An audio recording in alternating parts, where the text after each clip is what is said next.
안녕하세요, 김호준입니다. 그제 열린 안정범 수석 공판에 출석한 조영석 CJ 부사장은 미르와 K스포츠 재단의 설립 과정에 대해 이렇게 증언을 했습니다. 정경련 연락을 받고 평소와는 달리 누가 소집을 하는지 안건이 무엇인지도 모른 채 참석을 했고 그 자리에서 청와대 지시사항이라며 300억을 촉박하게 출연해야 한다고 전달받았다. 그러나 재단 설립의 목적과 어떻게 구성이 되는지 향후 사업계획과 아무런 설명이 없었고 돈을 낸 이후에도 진행 상황을 공유하거나 의견을 구하는 것이 전혀 없었다. 한마디로 기업들은 억지로 돈만 냈다는 겁니다. 박근혜 대통령은 이와 관련해 미르와 K스포츠 재단은 기업들이 자발적으로 한 것이라고 했고 지금도 그 입장을 고수하고 있습니다. 처음부터 그 해명은 거짓말이었던 게 다시 한번 재확인된 겁니다. 미국의 닉슨 대통령은 상대방의 사무실을 도청한 사실을 자신은 몰랐다고 했던 전 국민을 상대로 한 거짓말 때문에 탄핵이 됐습니다. 국민 앞에 공개적으로 하는 대통령의 거짓말은 그 하나로 탄핵이 될 사안인 겁니다. 하지만 박 대통령은 거짓말을 했을 뿐만 아니라 그 거짓말에 대해 아직도 아무런 부끄러움이 없는 것 같습니다. 이런 대통령을 두고 보수 정치권 일각에서는 탄핵 심판 결과와 무관하게 정치적 사면을 하자는 이야기를 하고 있습니다. 그러나 그런 논의는 최소한 부끄러워는 할 줄 아는 사람을 대상으로 하는 거죠. 부끄럽지도 않은 일에 대해서 사면을 왜 받나요? 턱도 없는 이야기입니다. 김어준 생각이었습니다.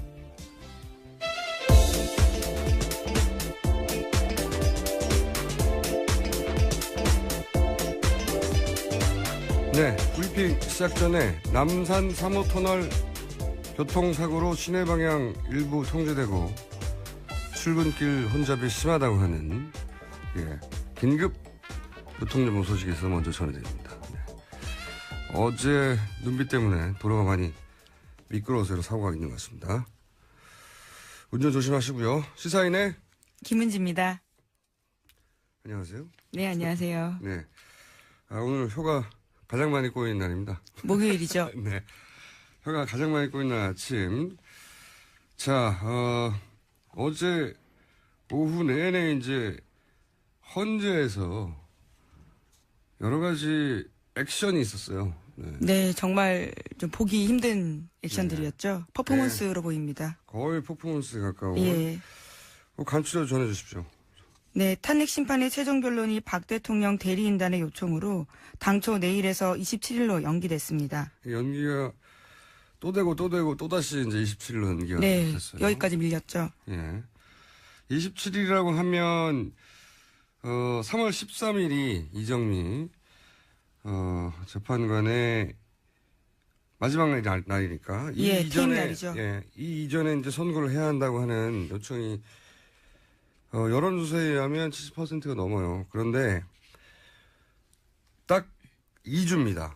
보통 평의가 2주 걸린다고 했거든요. 27일로 못 박았다는 것은 2월 달에 28일까지밖에 없으니까 합치면 딱 2주. 네. 그러니까 미뤄서 27일까지는 얘기해 줘야 네. 모든 것을. 그리고 28일부터 2주간 평의를 하겠다. 그러니까 보통은 목요일 날 선고를 했는데 3월 13일은 목요일이 아니거든요. 예, 월요일입니다. 네. 목요일이고 뭐고 상관없이 그냥 너무나 긴박하니까 3월 13일 날 목요일 아님에도 불구하고 선고를 할 수도 있다. 뭐 이렇게 말한 것과 마찬가지죠. 예, 정말 데드라인, 말 그대로 데드라인입니다. 그러면 앞으로 예상되는 박근혜 대통령 어제 했던 이야기를 이제 좀 이따가 김은지 기자가 설명하겠지만 앞으로는 어떻게 할 것 같아요? 27일까지라고 해달라고 했잖아요. 네네. 그리고 박근혜 대통령이 출석을 할지 말지도 밝히라고. 네, 적어도 26일까지 알려달라라고 한 겁니다. 마지막 날 전까지는 알려달라고. 예, 어제도 입장 안 밝혔거든요. 나올지 말지. 입장 안 밝힌 게 아니라 뭐라고 그랬냐면은 손범규 변호사가 대통령이 지금 재판 진행 상황을 모르기 때문에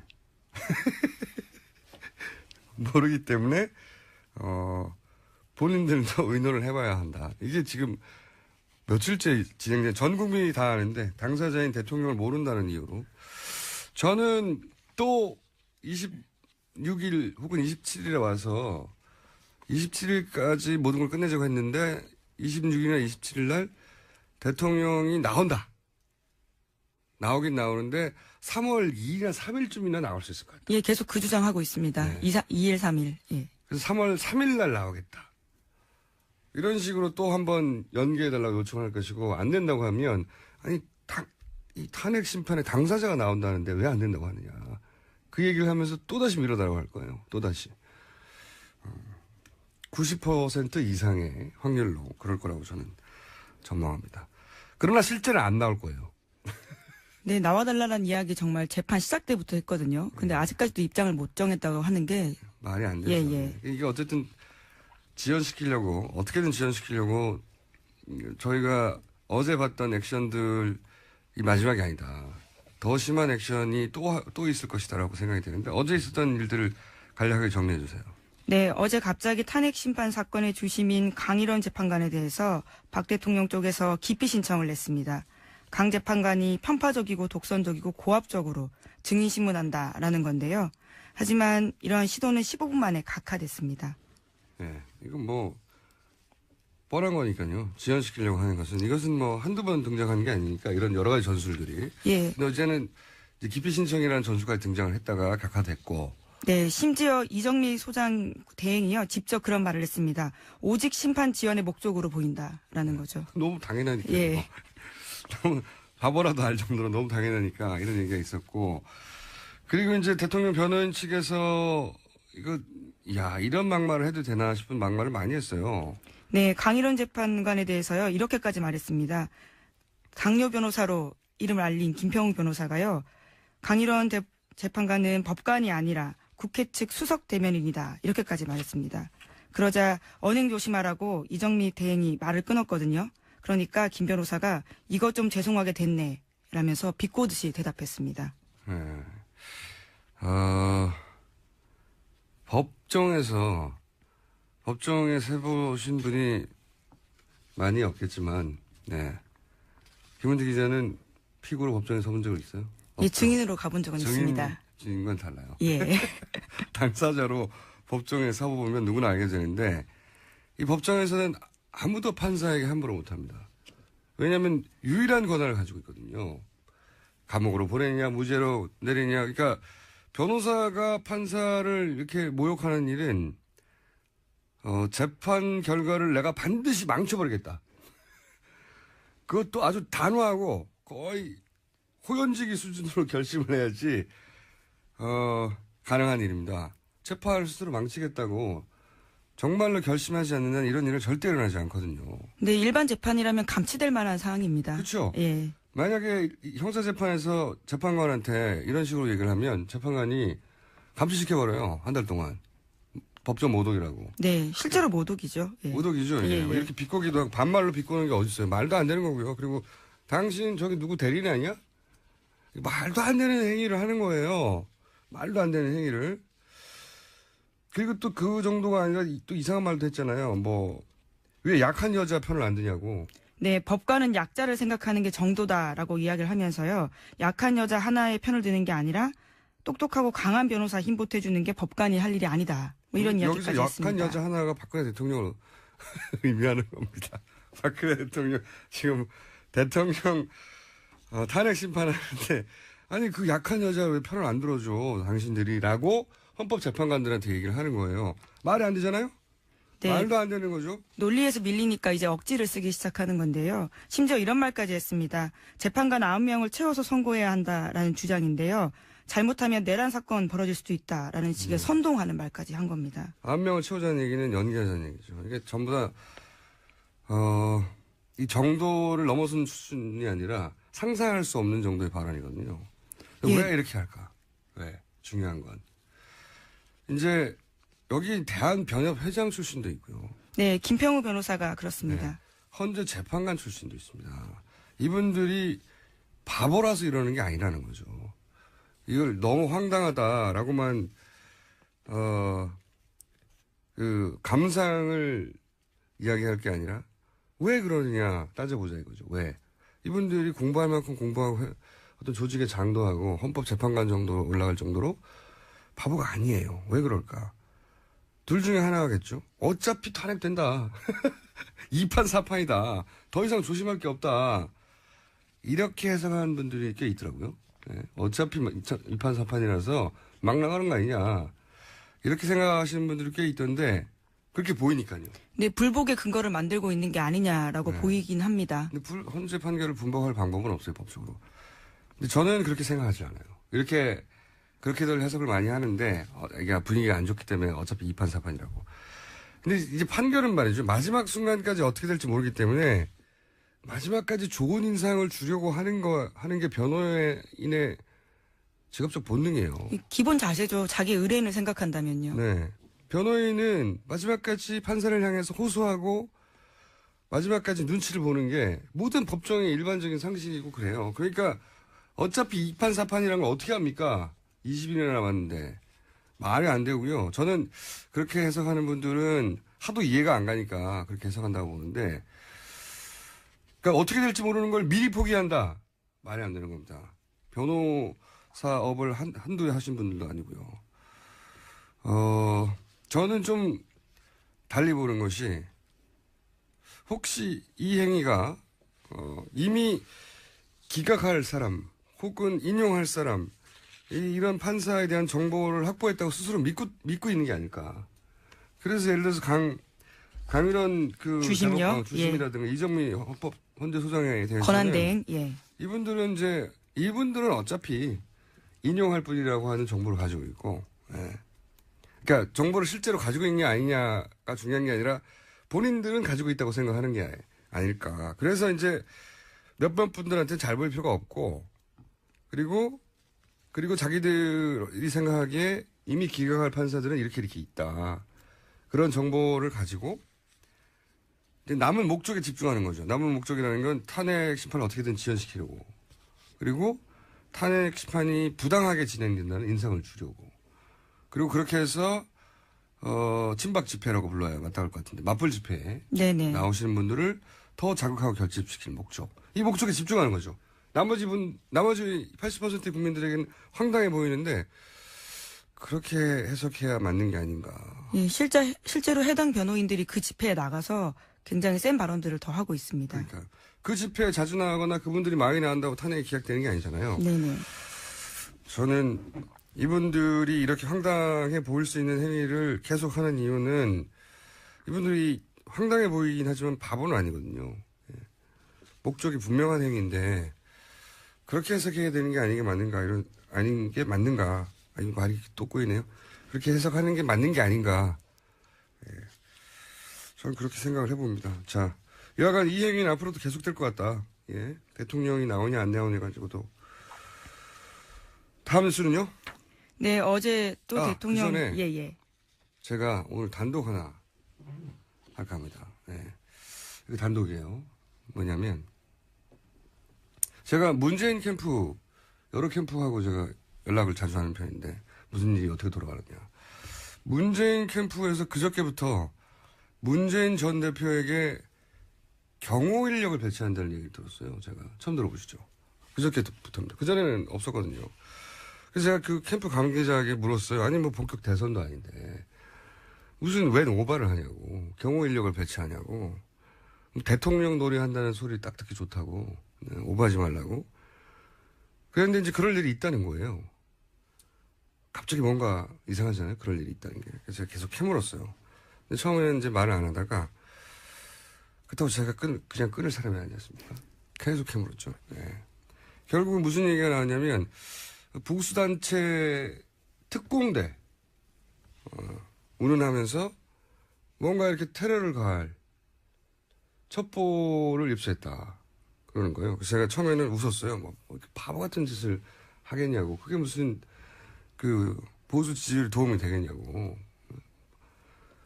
뭐 그런 일종의 블랙메일 하나 가지고 뭐 이렇게 오버를 하냐고.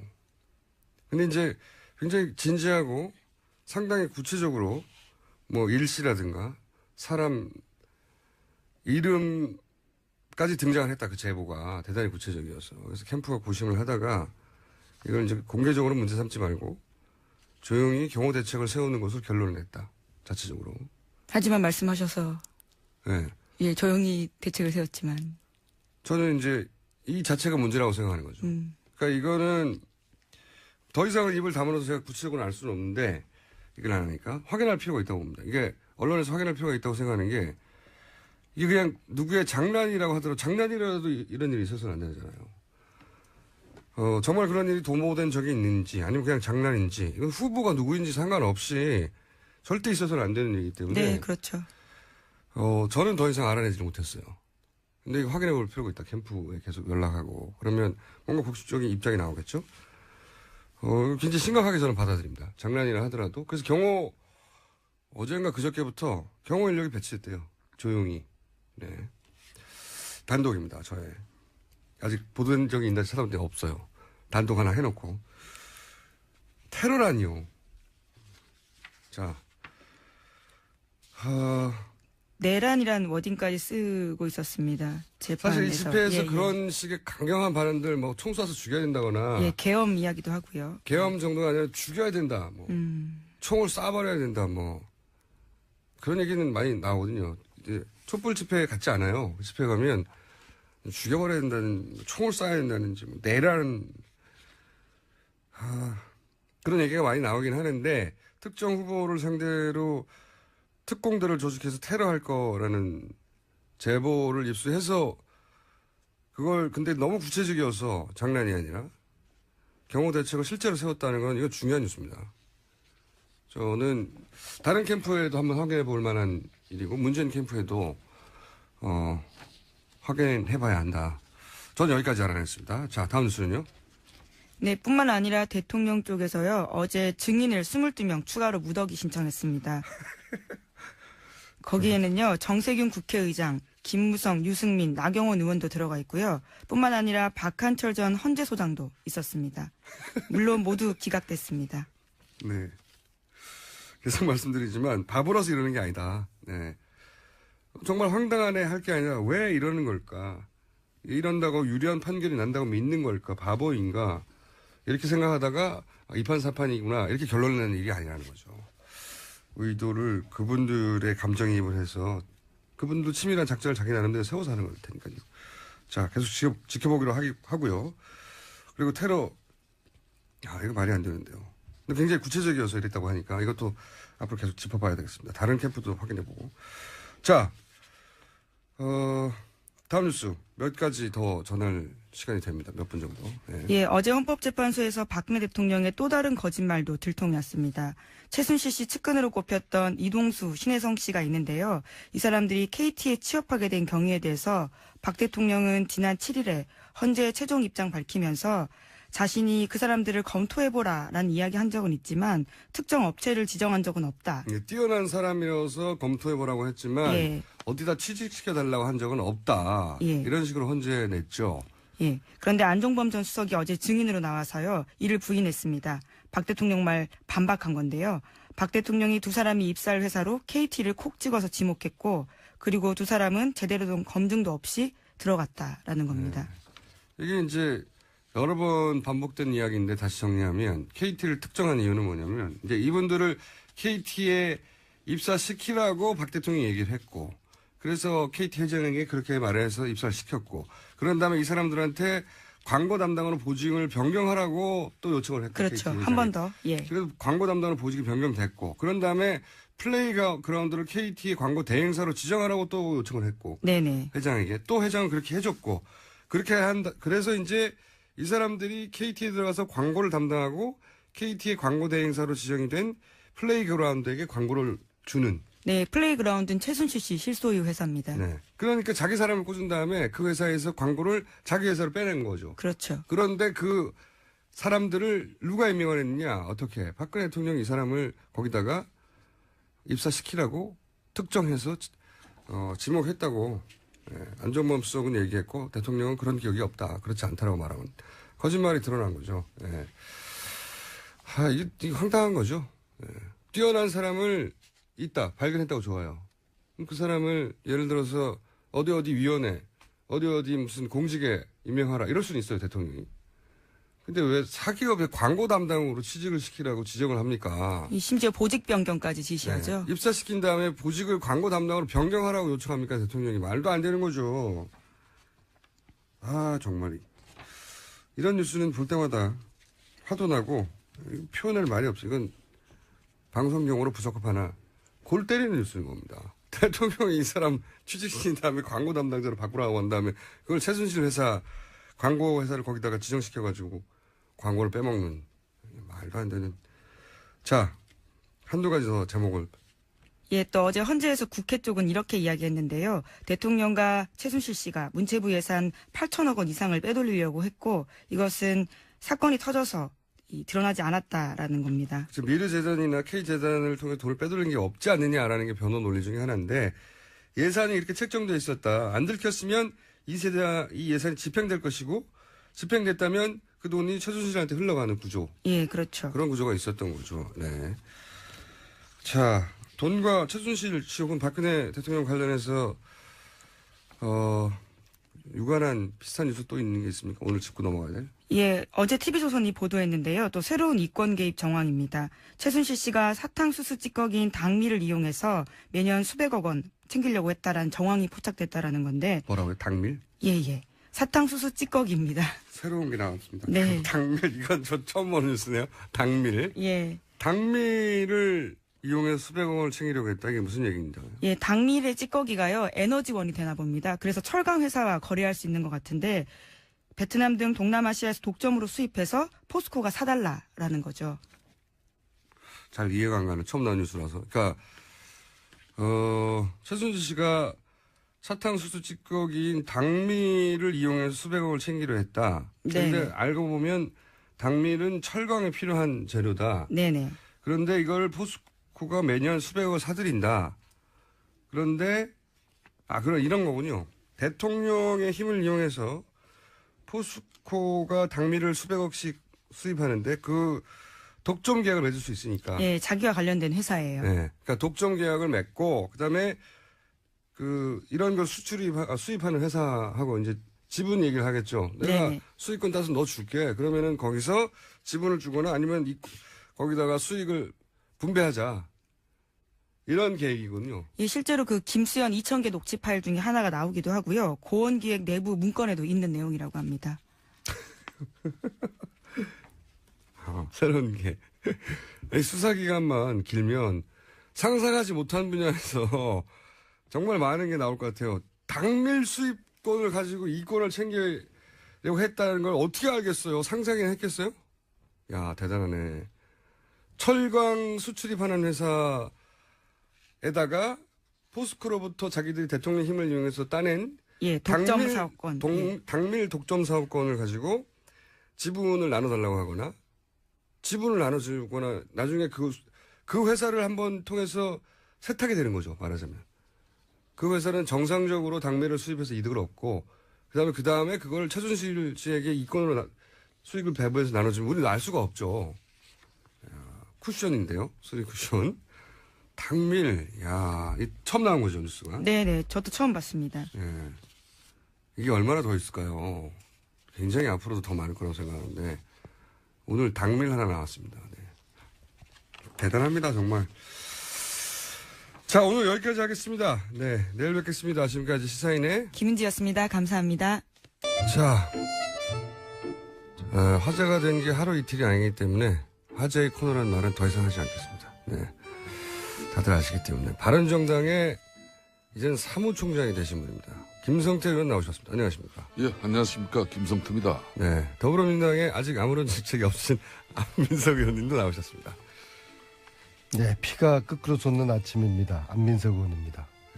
의원님은 하도 피가 자꾸 거꾸로 솟기도 하고 치솟기도 하고 해가지고 뭐, 저래서 어떻게 몸속에 심장이 견뎌내는지 모르겠어요. 우병우를 잡지 못한 거 피가 끓끓어 솟지 않습니까? 특히 저는 지난번 우병우 청문회 때 불러내기 위해서 현상금 500만 원 걸었다가요. 네. 정봉주 전 의원한테 500만 원 갈취당하다시피 물론 좋은 데 썼어요. 그 촛불 준비하시는 그 단체에 기부를 했는데요. 뭐 그게 중요한 게 아니라 세월을 7시간 결국에 못 밝히지 않았습니까? 이 시간이 미스터리로 없어요, 역사의 시간이. 미스터리로 남겨두면 안 되잖아요. 네. 그리고 대통령 대면 조사해서 세월호 7시 동안 뭐 했는지 그거 물어봐야 돼, 확인해야 되고. 특검 연장해야 된다는 말씀하시려고 문고리 하는 거죠. 3인방도 네. 못 불렀고 특히 최순실 일당의 불법 재산 이거 특검이 시간이 없어가지고 손도 못댔어요. 그러니까요. 제가 이번 주 주말에 또 독일을 가는데요. 돈도 없는 가난한 정치인이 이렇게 독일을 왔다 갔다 하면서 특검이 검찰이 조사해야 될 거를 이 일개 정치인이 이 독일까지 왔다 갔다 하면서 정말 돈도 다 떨어졌고 힘들고 지치고 또 호텔에서 밤에 잘 때 무서워요. 아니 근데 무섭다는 건 그래서 이게- 특검이 연장이 돼야 이게 되는데 농담처럼 들리지만 저는 이해합니다. 예, 무서운 특검이 거. 연장이 돼야 되는데 황교안이 공범 이 사람이 특검 연장 반대를 하고 있죠. 그다음에 정세균 의장님께서 직권상정 해 남은 주셔야 거죠. 되는데 직권상정만, 오로지. 지금 신중한 모드를 취하시죠. 정세균 의장님 역사의 총대를 매 주십시오. 지금 지난 2012년 일명 국회 선진화법이라는 게 이제 만들어졌잖아요. 예. 그런 선진화법 미명하에 이제 여야가 국회법 개정하면서 사실상 국회의장의 직권상정 요건을 아주 제한해 버렸어요. 그건 사실 그 이전에 하도 그런 일이 많아서 제안하긴 한 건데. 그러니까 지금 예. 상황은 국회가 만들어놓은 족쇄에 국회 스스로 갇힌 그런 꼴이 되어버렸죠. 그러니까 그럼에도 불구하고 국회의장이 직권상정할 수 있는 딱 요건이 세 가지인데 천재지변의 경우하고 네. 전시사변 또 이에 준하는 그런 국가비상사태 비상사태. 그리고 의장이 각 교섭단체와 합의하는 경우인데 네. 여기는 지금 새누리당 그러니까 자유한국당이 반대를 하는 거죠. 사실상 반대를 하고 있기 때문에 교섭단체 간 합의는 이루어지지 않죠. 그러니까요. 상임위를 때문에 거치지 않더라도 합의만 하면 된다고 했는데. 그러니까 정세균 의장이 이걸 더군다나 지금 야대 여소인데 그런 국회의장으로서 또 안민석 의원이 소속한 그런 더불어민주당 입장만 수용해가지고 사실상 저걸 처리한다는 것은 엄청난 정치적 부담이죠. 이 매듭을 푸는 것은 김성태 사무총장이 계시는 바른정당이 가지고 있습니다. 바른정당은 왜냐하면은 그 직권상정에 기본적으로 찬성하시는 거 아닙니까? 왜냐하면은 연장돼야 되니까. 바른정당은 직권상정에 대한 노하우를 가지고 있어요. 정의화 의장 시절에 테러 방지법을 직권상정하지 않았습니까? 그래서 지금 오늘이라도 바른정당이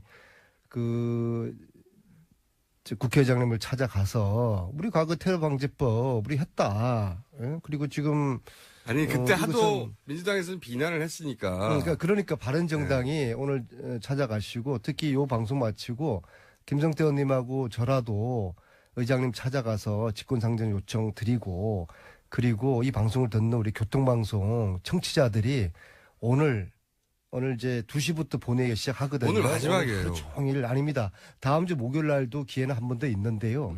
그래도 그렇군요. 오늘부터 국회의장실에 교통방송 청취자들이 전화 열심히 하셔서 국민들의 이 간절한 목소리를 의장님께 들려주시고 정세균 의장님은 해방 이후 우리 정치인들 중에서 가장 합리적이신 분이거든요. 합리적이라 함은 국민들의 목소리를 법보다 더 중시하시는 분이시기 때문에 청취자 여러분들이 제가 듣기로 이게 한 500만 명이 다운받는다고 들었는데요. 그게 사실일지는 모르겠는데 사실입니다. 네. 50만 병만 거기에 10분의 1에 해당되는 50만 명의 우리 청취자들이 전화해도 의장님이 결단하실 거라고 봅니다. 50만 명이 전화. 그리고 아울러 자유한국당이 반대하기 때문에 직권상정 못하지 않습니까?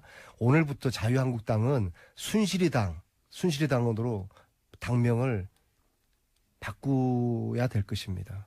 요즘 앞으로 이 자리에서도 저는 순실이당으로 명명하겠습니다. 두 분이 요즘 정성태 의원님 어떻습니까? 김성태 의원님. 상대당 의원이 얘기 한 사람이라도 있으면 그런 발언은 할 수 없는 거 아니겠습니까? 없으니까 하는 거죠. 예, 그러면 안 되죠. 그러니까 저는 순실이당으로 하겠습니다. 자유한국당이 지금 특권 기간 발음도 자유한국당보다 자유한국당 외우기도 힘들어요. 그래요? 순실이당 얼마나 매끄럽게 발음이 나옵니까? 순실이당. 특검 이제 기간 연장에 사실상 자유한국당이 협조가 되지 않고 있죠. 그렇죠. 또 절대 안 했죠. 사실상 한교안 총리는 박영수 특검법에 의해서 30일 연장 이것만 본인이 네. 승인을 해 주셔도 되는데 충분하게 지금 특검이 네. 수사를 잘 할 수 있는데 제대로 마무리라도 할 수 있는데 그렇습니다. 그럼에도 불구하고 이걸 승인하지 않는다는 것은 사실상 저분들은 자유한국당은 하루라도 빨리 이 특검이 끝을 냈으면 바른정당 당원이 아니라 이제 그 바른정당 국회의원 전체가 그 정세균 국회의원장 찾아가가지고 우리 바른정당은 직권상정을 지지합니다. 이렇게 표명하는 건 어떻습니까? 정치 지도자라면은 이제 국가의 미래를 위해서 때로는 강단 있는 그런 결정을 내릴 수 있어야죠. 가장 최근에 이제 직권상정이 아까 안민석 의원께서 말씀하신 작년 2월 달에 테러 방지법. 예. 이때 정의아 전 의장 같은 경우는 이제 북한의 핵과 미사일 이런 실험을 국가 비상사태로 예. 규정해서 직권상정을 했죠. 그렇지만 지금은 김정남 피살 사태 그리고 뭐 좀 대내적인 이 안보 불안은 과거 때 어느 때보다도 크죠. 뭐 이걸 그런 판단을 정세균 의장이 하셔가지고 아니 대통령 탄핵 사태가 비상국면이기도 하죠. 국민의 미래를 위해서 어떤 결정을 내려야 할지 뭐 깊이 헤아려 주시고 이걸 사당 교섭단체 대표들을 설득해 나가는 노력도 좀 상당히 필요하다고 봅니다. 사무소장님 뭐 그런 과정에 예. 굳이 뭐 전시사변 이에 준하는 국가 비상사태가 아니더라도 원내 교섭단체들이 또 극적인 합의를 이끌 수도 있으니까. 아무튼 사무총장님께서도 직권상정을 지금 요구를 하시는 것이죠.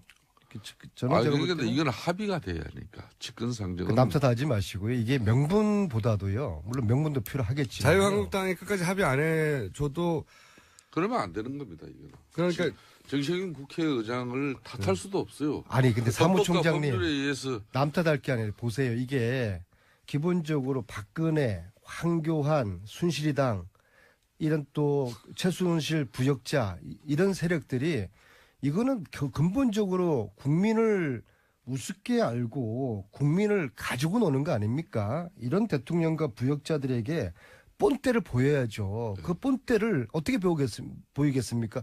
때릴 수도 없죠. 뭐 총칼로 어떻게 할 수도 없는 거 아닙니까? 국민들이 요구하는 것은 직권상정이거든요. 직권상정으로 국회의장께서 이 부역자들 국정농단 세력들에게 본때를 보여주셔야 되는 안민석 것입니다. 의원님의 그런 애타는 마음은 100번 이해합니다만은 또 국회의장은 헌법하고 법률에 따라서 이렇게 맡은 바 직분을 수행해야 될 가장 중요한 위치에 있는 테러 방지법에 비하면은 이것은 충분하게 직권상정의 사유가 차고도 넘치죠. 개인적으로 어떻게 생각하세요, 의원님? 네. 개인적으로는 직권상정 해야 된다고 개인 의견을 가지고 계십니까? 저 개인적으로는 정세균 의장이 네. 상당한 노력을 기울이시면은 불가능한 일은 결코 아니다. 이제 직권상정도 가능한 근데 사안이다. 문제는 저희 쉽지는 않겠죠. 이제 당연히. 더불어민주당 내에서도 네. 이 문제에 대한 온건파와 강경파가 있어요. 그렇겠죠. 온건파는 무리하지 말자. 어차피 탄핵은 될 테고 네. 조기 대선 되고 정권 교체가 될 텐데 무리하다가는 대치기 당할 수 있다. 네. 아마 우상호 원내대표가 좀 이런 생각에 가까운 것 같아요. 직권상정까지는 무리하지 말자 네, 이런 얘기가 있는 반면에 거고. 사실상 무리 반면에 또 이제 강경파가 있어요. 강경파는 지금 전에 안민석 의원께서 다 법 앞에 얘기했잖아요. 만인의 평등하고 대통령이 대면 조사 안 나오고 이런 것들을 도저히 이건 용납할 수가 없는 것이다. 그래서 특검 연장 안 되면은 특검법 직권상정 요구하자. 추미애 대표, 안민석 의원 이런 사람들이 이제 강경파인데요.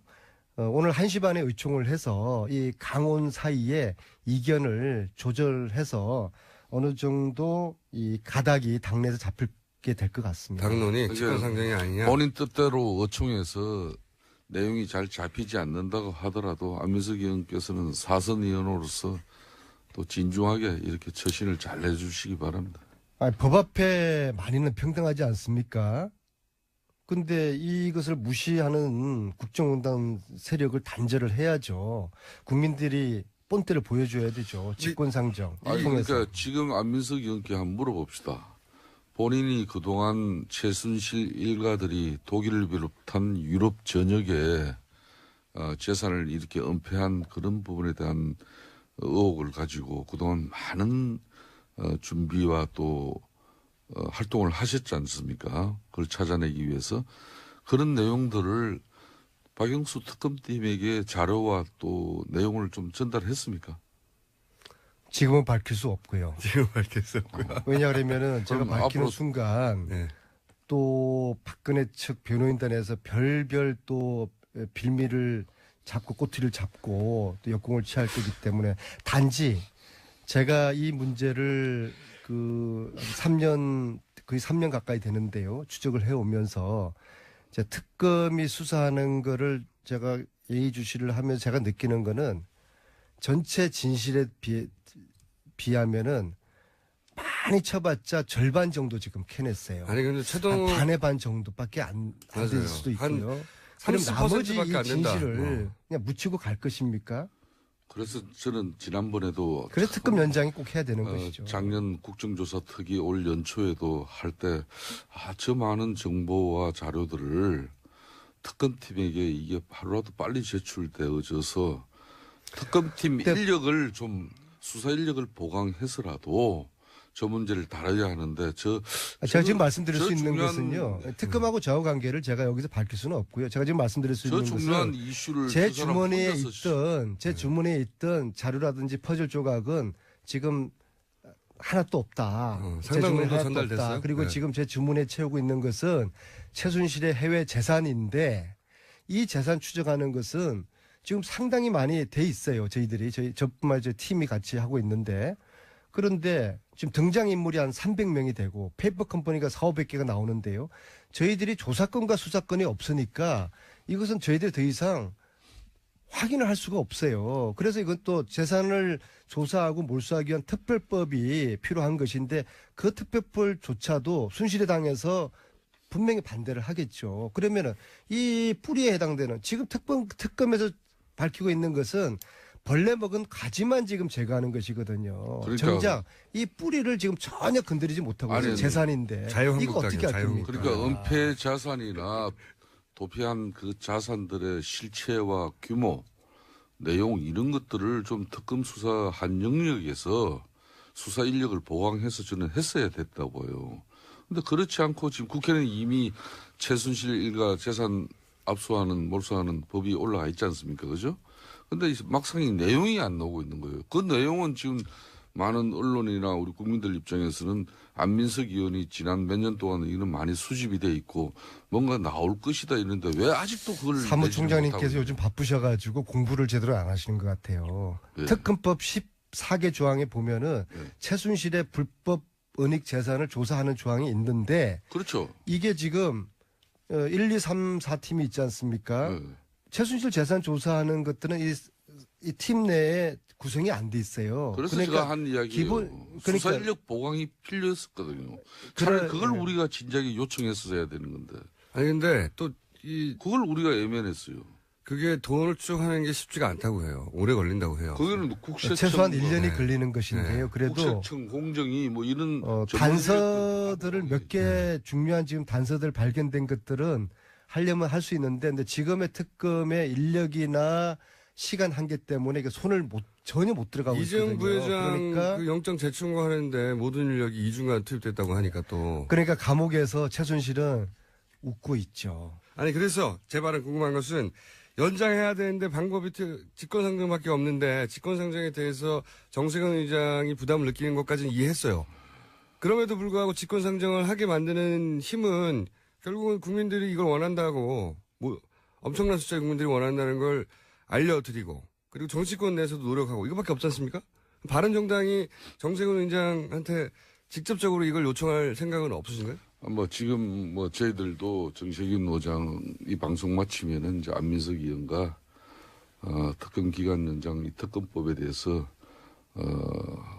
의장의 단호한 어떤 그런 입장이 필요한데 그걸 전달하러 가시기 같이 가기로 했습니다. 그렇군요. 근데 사실상 이거는 우리가 많은 청취자들 계시니까 똑바로 전달해 드려야 되는데 국회 선진화법에 따라 가지고 이건 교섭단체 한 곳이라도 반대하면은 국회의장이 사실상 수용할 수가 없습니다. 그래서 자유한국당이 이걸 끝까지 털고 수용하지 않는 그런 입장이라면은 정세균 의장 보고 지금 헌법과 법률의 어떤 그런 법률을 어떻게 보면은 입양하면서까지 그렇죠. 판단을 해야 되는 그런 정치적 엄청난 부담이 있죠. 비상시국을 어떻게 해석하느냐의 문제인 것 입법 같아요. 수장입니다. 네. 입법 수장만 아니더라도 뭐 그분이 어떤 판단을 했다 하더라도 또 넘어갈 수 있는데 입법부의 수장이 참 이런 안타까운 사정이지만은 뭐 지금 국회법 위반하면서까지 직권상정한다는 것은 이거는 엄청난 또 혼란이 그리고 되겠죠. 바른정당은 밤에는 순실이당하고 밀당하지 않나요? 하야 이야기 나오는 자유한국당의 거 보면서, 의원님. 하야 이야기 나오는 거 보면서 어제 갑자기 바른정당하고 순실이당에서 자유한국당이요. 네. 대통령이 탄핵 전에 자진사퇴 그런 이야기를 동시에 하고요. 또 자진사퇴 전제로 정치적인 타협이 필요하다. 즉 말하자면 대통령이 하야하는 조건으로 법적 사법 처리는 시키지 않는 걸 하자. 그런 그 이야기들을 쭉쭉 양당에서 띄우고 있더라고요. 그러니까 그거는 밤에는 양당이 뭔가 밀당이 진행되고 있구나. 그런 저는 의심이 들던데 그렇지 않습니까? 그는 저희 바른정당의 공식적인 입장도 아니고 네. 원내대표 개인 의견이었다고. 그는 하던데. 분명하게 어제도 조호영 원내대표의 개인적인 입장이었다고 분명히 정리가 된 사항인데 우리 안민석 의원은 꼭 한 부분만 이렇게 딱 기억하고 나머지는 그냥 전부 그 왜 그래요? 자꾸 아니, 의심이 근데 가요. 이 방송을 들으시다가 벌써 전화해 보신 분들이 있어요. 문자를 보내는데 아직 출근 전이라고. 그리고 전화번호 국회의장 정세균 국회의장실에 이미 전화한 분들이 있는 거죠. 네, 출근 전이라고. 저 지금 민주당의 주특기가 이 국회의장을 비롯한 국회의원들 300명 안민석 의원의 저 주장과 뜻에 동조하지 않으면은 금방 그냥 근데 몇천 개의 전화가 날라. 의장님은 한 8시 반에 나오시는데요. 지금 7시 50분이면은 우윤건 사무총장이 나와 계시거든요. 네. 사무총장한테 지금은 하시고요. 8시 반부터는 의장님한테 하세요. 아니 의장님한테 직접 전달할 필요가 있기도 있죠. 왜냐하면은 제가 이제 항상 느끼는 거지만 여의도에 계신 분들은 오래 계시면 오래 계실수록 이 바닥 민심하고 떨어지더라고요. 하도 여의도에 계신 분들하고만 어울리다 보니까. 근데 사실은 이 특검에 대해서 사람들이 굉장히 기립박수할 정도로 잘했다고 생각하는데 마무리가 안 됐다는 것도 다 알아요. 연장됐으면 좋겠는데 방법을 모르는 거죠, 일반인들은. 모르니까 그럼 직권상정하면 돼? 그러면 정세균 의장한테 그걸 원하는 사람들 이렇게 많다는 거 알려줘야 되겠네? 이런 생각을 하는 거예요, 자동으로. 의장님이 공장장님 지난번 우리가 국정조사 특위 기간도 얼마나 아쉬워했지 않습니까? 네. 안민석 의원과 또 위원장인 저도 수많은 노력을 했지만은 결국 자유한국당 반대하니까 국회의장이 할 수가 없는 거죠. 이거 뭐 직권상정보다는 훨씬 용이한 그것도 처리하지 못하는 상황이었어요. 뭐 그렇기 때문에 국민들의 안타까운 마음을 안민석 의원께서 적극적으로 대변하는 그 심정은 의장님께서 네. 역사의 총대를 메시면 정세균 의장님은 대한민국의 영웅이 되시고 구국의 영웅이 되시는 것입니다. 너무 또 두려워하지 마십시오. 정식인 국민들이 지켜드리겠습니다. 국회의장실 전화번호 알려달라고 자꾸 문자 오는데 저희가 알려드릴 수는 없고요. 114에 검색해서 알아서. 나와요. 114에 나옵니다. 검색해서 알아서 전화하시고요. 하실 분들은. 물론 뭐 연장되면 안 된다고 생각하시는 분들도 있어 전화하실 수도 있긴 한데. 근데 이게 정상적인 행위라는 거죠, 전화하는 거는. 예, 맞습니다. 직접 다급한데 방법이 없으니까 나는 이런 뜻이 있다고 많은 사람들이 알리는 게 의사결정에 영향을 주거나 판단에 어떤 영향을 주겠죠. 특히 어제 저녁에 문재인 대표가 예. 제 지역구 오산에 오셔서 특강을 하셨어요. 네. 이분이 저 이야기를 뭐 여러 가지 이야기를 나눴는데 문재인 대표님 역시도 정세균 의장님의 직권상정에 대해서 좀 적극적인 고민을 하셔야 된다는 그런 입장 가지고 계시고요. 오늘 시간이 모자랄까 요건 좀 하고 싶은데 문재인 대표가 이제 이런 말씀하시더라고요. 자기 왼쪽에 이재명이가 있고 자기 오른쪽에 안희정이가 있어서 지금은 민주당 후보들이 어떤 대선판을 좌우하는 이런 모양새가 되었다는 그런 말씀을 하시는 걸 듣고서요. 아, 지금은 대선판이 민주당 후보, 예비 후보들이 주연이고 나머지 후보들이 이제 조연의 역할을 지금 하는 이것이 촛불 국민들이 만들어준 대선판이 바람직하고 역사의 흐름이 올바르게 가고 있구나. 저는 그래야 그렇게 뭐 해석을 했습니다. 자당 입장에서 아유, 그렇죠. 자당 입장에서. 안민석 의원이 참 얼굴에 미소를 지으면서 이제 요 근래 이렇게 여의도 정가에서는 문재인 전 대표가 가장 지금 관심을 많이 가지고 또 애정행위가 많이 일어나는 의원이 안민석 의원이래요. 아, 그래요? 그렇죠. 처음 가만히 듣는 얘기인데요. 안민석 가만히 따지고 보면은 사실상 이 최순실 게이트를 갖다 시작한 사람이 저분이니까 그건 맞죠. 예. 그걸 아는 거예요. 그러니까 뭐 문재인 애정표현을 계속 많이 대표가 지금 한답니까? 얼마나 민생투어에 아, 갈 곳이 저는 많은데 오산까지 가셔가지고 탄핵 인용되기 전에는 예. 특정 후보에 대한 지지 표명을 하지 않을 것입니다. 왜냐하면은 대선보다는 이미 하신 탄핵이 것 우선이기 때문입니다. 이미 앞으로 무줄도사라는 얘기는 하지 마세요. 이미 문재인 줄의 가장 핵심적인 김무성 전 대표 나옵니까 안 나옵니까? 안 나옵니다. 아, 확정됐어요? 제가 볼 때는 안 나옵니다. 가장 지금 가까운 분이 하신 얘기니까. 뭐 국민들이 첫째 나올라 그러면은 김무성 전 대표가 보수의 새로운 대안이 될 수 있다. 뭐 대안으로서 지지율이 막 대등판이 올라오고. 필요하다면은 국민들이 크게 관심을 기울여줘야죠. 그렇습니다. 그게 뭐 계량 수치로 이렇게 나와줘야 되는 것이고. 지지율로. 홍준표 그런 게 지사께서 좀 기웃거리고 있지 않습니까? 바른정당에. 홍준표 지사는 일로 바른당으로 옵니까? 홍준표 지사는 지금 사실상 자유한국당과 바른정당 뭐 이런 고민보다는 말 그대로 출마하느냐 여론의 추이를 보고 있는 것 같아요. 예. 만약에 한다면 어느 당으로 나올까요? 지금 현재 자기가 무슨 뜻이? 소속되고 있는 정당은 새누리당, 지금 자유한국당이죠. 그런데 네. 기소 중일 때는 당권 권리가 제한됩니다. 네. 그걸 이제 자유한국당이 그걸 풀어줘야만이 바른정당 홍준표 김성태. 지사는 이제 자유한국당 공장장님, 후보로서 여론의 굉장히 추이를 안면석이네. 본다는 것을 전문 용어로 뭐라 그러는지 압니까? 뭐라고 합니까? 박쥐 정치, 양다리 정치라고 부릅니다. 네, 탄핵 심판의 최종 변론이 박 대통령 대리인단의 요청으로 당초 내일에서 27일로 연기됐습니다. 연기가 또 되고 또다시 이제 27일로 연기가 네, 됐어요. 여기까지 밀렸죠. 예. 27일이라고 하면 3월 13일이 이정미 재판관의 마지막 날이니까 예, 퇴임 날이죠. 예, 이 이전에 이제 선고를 해야 한다고 하는 요청이 여론조사에 의하면 70%가 넘어요. 그런데 딱 2주입니다. 보통 평의가 2주 걸린다고 했거든요. 네네. 27일로 못 박았다는 것은 2월 달에 28일까지밖에 없으니까 합치면 딱 2주. 네. 그러니까 미뤄서 27일까지는 얘기해 줘야 네. 모든 것을. 그리고 28일부터 2주간 평의를 하겠다. 그러니까 보통은 목요일 날 선고를 했는데 3월 13일은 목요일이 아니거든요. 예, 월요일입니다. 네. 목요일이고 뭐고 상관없이 그냥 너무나 긴박하니까 3월 13일 날 목요일 아님에도 불구하고 선고를 할 수도 있다. 뭐 이렇게 말한 것과 마찬가지죠. 예, 정말 데드라인, 말 그대로 데드라인입니다. 그러면 앞으로 예상되는 박근혜 대통령 어제 했던 이야기를 이제 좀 이따 김은지 기자가 설명하겠지만 앞으로는 어떻게 할 것 같아요? 27일까지라고 해달라고 했잖아요. 네네. 그리고 박근혜 대통령이 출석을 할지 말지도 밝히라고. 네, 적어도 26일까지는 알려달라라고 한 네. 겁니다. 마지막 날 전까지는 알려달라고. 예, 어제도 입장 안 밝혔거든요. 나올지 네. 말지. 입장 안 밝힌 게 아니라 뭐라고 그랬냐면은 손범규 변호사가 대통령이 지금 재판 진행 상황을 모르기 때문에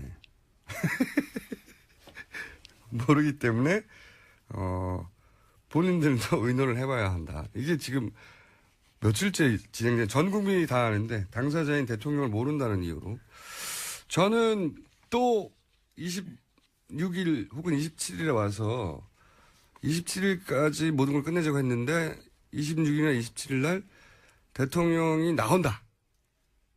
나오긴 나오는데 3월 2일이나 3일쯤이나 나올 수 있을 것 같아요. 예, 계속 그 주장하고 있습니다. 네. 2일, 3일. 예. 그래서 3월 3일 날 나오겠다.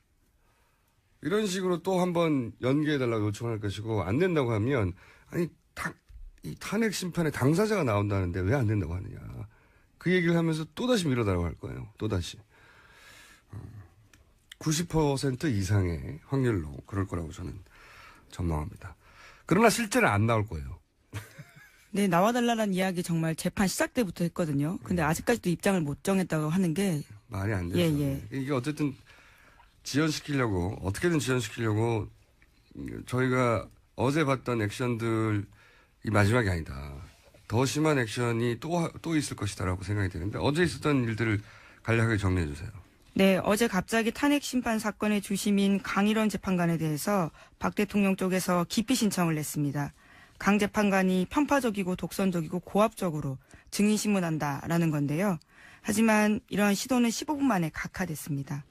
네, 이건 뭐 뻔한 거니까요. 지연시키려고 하는 것은, 이것은 뭐 한두 번 등장하는 게 아니니까, 이런 여러 가지 전술들이. 예. 근데 어제는 이제 기피 신청이라는 전술까지 등장을 했다가 각하됐고. 네, 심지어 이정미 소장 대행이요 직접 그런 말을 했습니다. 오직 심판 지연의 목적으로 보인다라는 거죠. 너무 당연하니까. 예. 너무 바보라도 알 정도로 너무 당연하니까 이런 얘기가 있었고. 그리고 이제 대통령 변호인 측에서 이런 막말을 해도 되나 싶은 막말을 많이 했어요.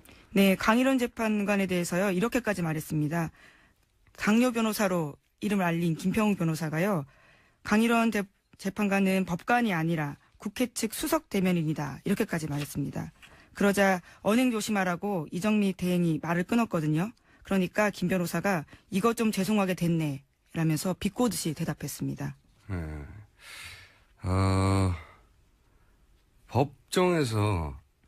법정에 세보신 분이 많이 없겠지만, 네. 김은지 기자는 피고로 법정에 서본 적은 있어요?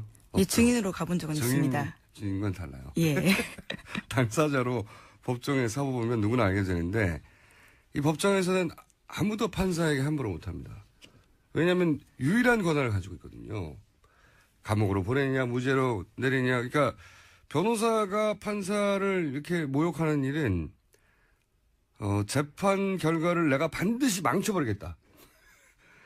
그것도 아주 단호하고 거의 호연지기 수준으로 결심을 해야지 가능한 일입니다. 재판을 스스로 망치겠다고 정말로 결심하지 않는 한 이런 일은 절대 일어나지 않거든요. 네, 일반 재판이라면 감치될 만한 사항입니다. 그렇죠. 예. 만약에 형사재판에서 재판관한테 이런 식으로 얘기를 하면 재판관이 감치시켜버려요. 한 달 동안. 법정 모독이라고. 네, 실제로 모독이죠. 예. 모독이죠. 예. 예. 이렇게 비꼬기도 하고 반말로 비꼬는 게 어딨어요. 말도 안 되는 거고요. 그리고 당신 저기 누구 대리인 아니야? 말도 안 되는 행위를 하는 거예요. 말도 안 되는 행위를. 그리고 또 그 정도가 아니라 또 이상한 말도 했잖아요. 왜 약한 여자 편을 안 드냐고. 네, 법관은 약자를 생각하는 게 정도다라고 이야기를 하면서요. 약한 여자 하나의 편을 드는 게. 안녕하세요. 김호준입니다. 그제 열린 안종범 수석 공판에 출석한 조영석 CJ 부사장은 미르와 K스포츠재단의 설립 과정에 대해 이렇게 증언을 했습니다. 정경련 연락을 받고 평소와는 달리 누가 소집을 하는지 안건이 무엇인지도 모른 채 참석을 했고 그 자리에서 청와대 지시사항이라며 300억을 촉박하게 출연해야 한다고 전달받았다. 그러나 재단 설립의 목적과 어떻게 구성이 되는지 향후 사업계획과 아무런 설명이 없었고 돈을 낸 이후에도 진행 상황을 공유하거나 의견을 구하는 것이 전혀 없었다. 한마디로 기업들은 억지로 돈만 냈다는 겁니다. 박근혜 대통령은 이와 관련해 미르와 K스포츠 재단은 기업들이 자발적으로 한 것이라고 했고 지금도 그 입장을 고수하고 있습니다. 처음부터 그 해명은 거짓말이었던 게 다시 한번 재확인된 겁니다. 미국의 닉슨 대통령은 상대방의 사무실을 도청한 사실을 자신은 몰랐다고 했던 전 국민을 상대로 한 거짓말 때문에 탄핵이 됐습니다. 국민 앞에 공개적으로 하는 대통령의 거짓말은 그 하나로 탄핵이 될 사안인 겁니다. 하지만 박 대통령은 거짓말을 했을 뿐만 아니라 그 거짓말에 대해 아직도 아무런 부끄러움이 없는 것 같습니다. 이런 대통령을 두고 보수 정치권 일각에서는 탄핵 심판 결과와 무관하게 정치적 사면을 하자는 이야기를 하고 있습니다. 그러나 그런 논의는 최소한 부끄러워는 할 줄 아는 사람을 대상으로 하는 거죠. 부끄럽지도 않은 일에 대해서 사면을 왜 받나요? 턱도 없는 이야기입니다. 김어준 생각이었습니다.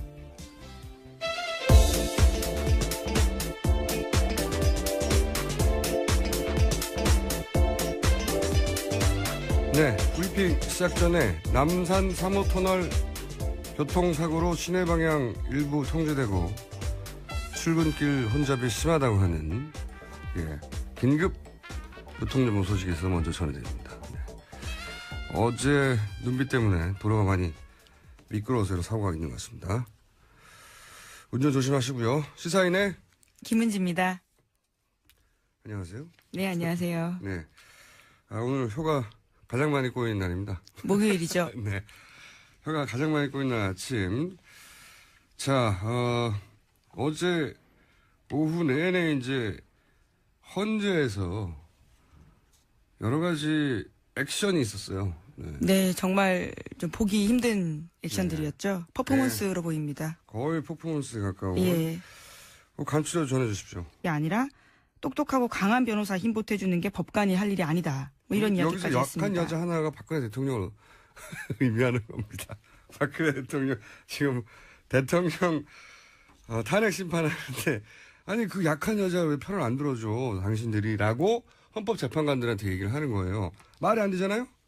네. 말도 안 되는 거죠. 논리에서 밀리니까 이제 억지를 쓰기 시작하는 건데요. 심지어 이런 말까지 했습니다. 재판관 9명을 채워서 선고해야 한다라는 주장인데요. 잘못하면 내란 사건 벌어질 수도 있다라는 식의 선동하는 말까지 한 겁니다. 9명을 채우자는 얘기는 연기하자는 얘기죠. 이게 전부 다 이 정도를 넘어선 수준이 아니라 상상할 수 없는 정도의 발언이거든요. 예. 왜 이렇게 할까? 왜? 중요한 건. 이제 여기 대한변협 회장 출신도 있고요. 네, 김평우 변호사가 그렇습니다. 네. 헌재 재판관 출신도 있습니다. 이분들이 바보라서 이러는 게 아니라는 거죠. 이걸 너무 황당하다라고만 그 감상을 이야기할 게 아니라 왜 그러느냐 따져보자 이거죠. 왜? 이분들이 공부할 만큼 공부하고 어떤 조직의 장도하고 헌법재판관 정도로 올라갈 정도로 바보가 아니에요. 왜 그럴까? 둘 중에 하나겠죠. 어차피 탄핵된다. 2판 4판이다. 더 이상 조심할 게 없다. 이렇게 해석하는 분들이 꽤 있더라고요. 네. 어차피 2판 4판이라서 막 나가는 거 아니냐. 이렇게 생각하시는 분들이 꽤 있던데 그렇게 보이니까요. 네, 불복의 근거를 만들고 있는 게 아니냐라고 네. 보이긴 합니다. 근데 헌재 판결을 분복할 방법은 없어요, 법적으로.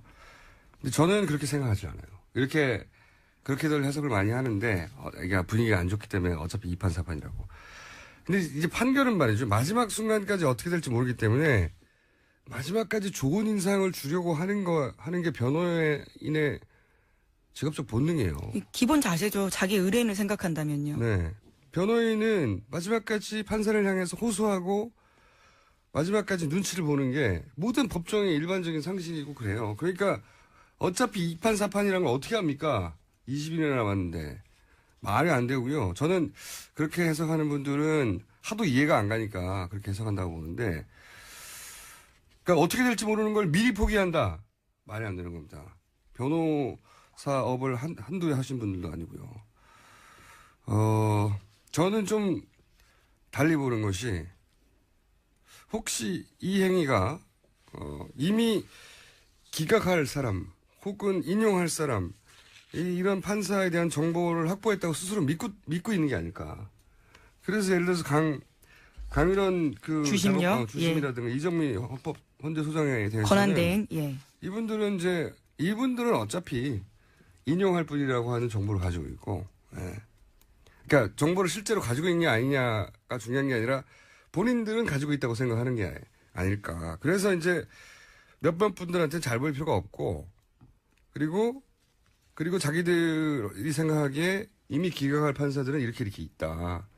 그런 정보를 가지고 이제 남은 목적에 집중하는 거죠. 남은 목적이라는 건 탄핵 심판을 어떻게든 지연시키려고. 그리고 탄핵 심판이 부당하게 진행된다는 인상을 주려고. 그리고 그렇게 해서 친박 집회라고 불러야 맞다할 것 같은데 맞불 집회에 네네. 나오시는 분들을 더 자극하고 결집시킬 목적. 이 목적에 집중하는 거죠. 나머지 80%의 국민들에게는 황당해 보이는데 그렇게 해석해야 맞는 게 아닌가. 예, 실제로 해당 변호인들이 그 집회에 나가서 굉장히 센 발언들을 더 하고 있습니다. 그러니까 그 집회에 자주 나가거나 그분들이 많이 나간다고 탄핵이 기각되는 게 아니잖아요. 네네. 저는 이분들이 이렇게 황당해 보일 수 있는 행위를 계속하는 이유는 이분들이 황당해 보이긴 하지만 바보는 아니거든요. 예. 목적이 분명한 행위인데 그렇게 해석해야 되는 게 아닌 게 맞는가? 아니 말이 또 꼬이네요. 그렇게 해석하는 게 맞는 게 아닌가? 예. 저는 그렇게 생각을 해봅니다. 자, 여하간 이 행위는 앞으로도 계속될 것 같다. 예. 대통령이 나오냐 안 나오냐 가지고도. 다음 뉴스는요? 네, 어제 또 대통령 그 전에 예. 제가 오늘 단독 하나 할까 합니다. 예. 이거 단독이에요. 뭐냐면 제가 문재인 캠프 여러 캠프하고 제가 연락을 자주 하는 편인데 무슨 일이 어떻게 돌아가느냐. 문재인 캠프에서 그저께부터 문재인 전 대표에게 경호 인력을 배치한다는 얘기를 들었어요. 제가 처음 들어보시죠. 그저께부터입니다. 그전에는 없었거든요. 그래서 제가 그 캠프 관계자에게 물었어요. 아니 뭐 본격 대선도 아닌데 무슨 웬 오바를 하냐고. 경호 인력을 배치하냐고. 대통령 놀이한다는 소리 딱 듣기 좋다고. 네, 오버하지 말라고. 그런데 이제 그럴 일이 있다는 거예요. 갑자기 뭔가 이상하잖아요. 그럴 일이 있다는 게. 그래서 제가 계속 캐물었어요. 근데 처음에는 이제 말을 안 하다가 그렇다고 제가 그냥 끊을 사람이 아니었습니까? 계속 캐물었죠. 네. 결국은 무슨 얘기가 나왔냐면 보수단체 특공대 운운하면서 뭔가 이렇게 테러를 가할 첩보를 입수했다. 그러는 거예요. 그래서 제가 처음에는 웃었어요. 뭐 이렇게 바보 같은 짓을 하겠냐고. 그게 무슨 그 보수 지지율 도움이 되겠냐고.